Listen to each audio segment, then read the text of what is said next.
আসসালামু আলাইকুম। সকল বন্ধুদেরকে ভিডিওটি দেখার জন্য অনুরোধ রইল। আমি একটি রাইস মিল করেছিলাম বাড়িতে, আব্বা দেখাশোনা করতো। কিশোরগঞ্জ পল্লী বিদ্যুৎ সমিতির নান্দাইল জোনাল অফিস। তো রাইস মিলটা করার উদ্দেশ্য ছিল যে কুটির একটা শিল্প, যে এলাকায় প্রচুর মানুষের ধান উৎপাদন হয়।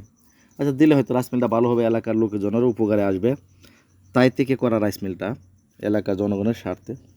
কিন্তু এখন দেখছি আমার এলাকার লোকজনের উপকার করতে গিয়ে পল্লী বিদ্যুৎ আমাদেরকে যেভাবে বিদ্যুতের দাম বাড়িয়ে এবং বিভিন্ন রকমের VAT tax, demand charge, meter ভাড়া, অযৌক্তিক অনেক কিছু এটার মধ্যে ওরা যুক্ত করে দিচ্ছে, যা আমাদের পক্ষে সম্ভব হচ্ছে না। তো কিছু চিত্র আপনাদেরকে দেখাই। যেমন ধরেন, পল্লী বিদ্যুৎ এই যে ডিমান্ড চার্জ, 912 টাকা, এটা কিন্তু বিলের সাথে সম্পৃক্ত না।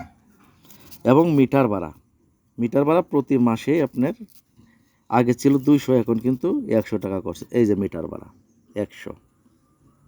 এরপরে আপনার আছে আবার ব্যাট হচ্ছে 402 টাকা।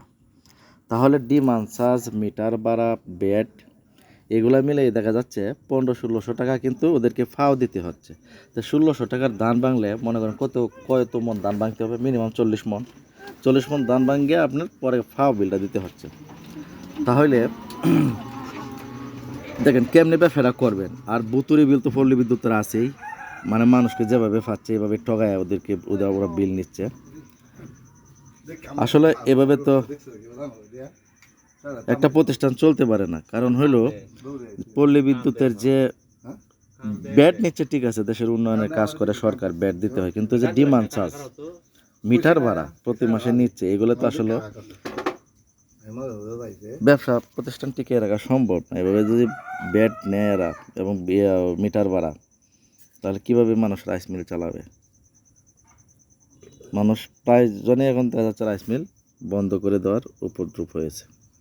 তাই উপর মহলে দৃষ্টি আকর্ষণ করছে যাতে এগুলাই একটু সুদৃষ্টি সহকারে দেখে।